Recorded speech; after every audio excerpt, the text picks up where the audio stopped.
A U.S. Secret Service memo says organized criminals are trying to hack into the nation's ATM system.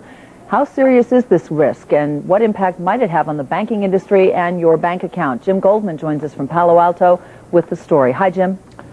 Hey, Sue, a lot of debate about this one. The memo cites data collected from an Israeli computer security firm that apparently has discovered a flaw in the computer networks linking tens of thousands of this nation's ATMs. The details are sketchy, but the memo says the breach could affect not just a few dozen money machines, but the network that links them by unscrambling pins on thousands of transactions, possibly redirecting funds to organized criminals. An attempt to subvert, this memo says, the ATM system and unscramble encrypted PIN codes. The findings were reported a few weeks ago and now studied carefully since then by the banking community. MasterCard, Visa, JP Morgan, Chase, Bank of America, Citibank, Wells Fargo, they could all be affected by this. 1.5 million ATMs spread out across the globe, with tens of thousands of them right here in the United States. Now, I spoke with world-renowned computer security expert Whitfield Diffy earlier today. He's a pioneer in cryptography, and he calls the breach of this kind highly unlikely, but still possible.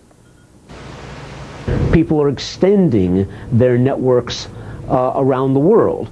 And in a process of extension like that, you can very easily overlook things, have things that you didn't foresee, and so there may well be vulnerabilities in them. Some smart people work in the banking industry, people who know a lot of cryptography, people who know a lot about security protocols, so there's no reason they shouldn't have done a good job.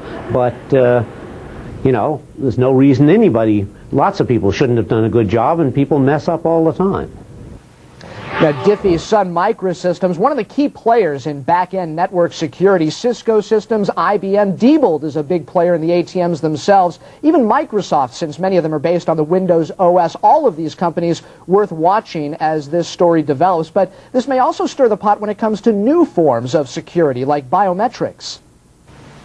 Things that help you identify who you are, either being a token or a biometric, or providing for some type of picture on a screen to identify yourself.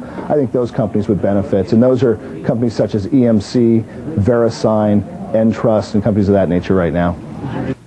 Yeah, so something to watch for investors, but no comment about any of this from the feds, at least not yet. Sue, back to you. Jim, thank you very much.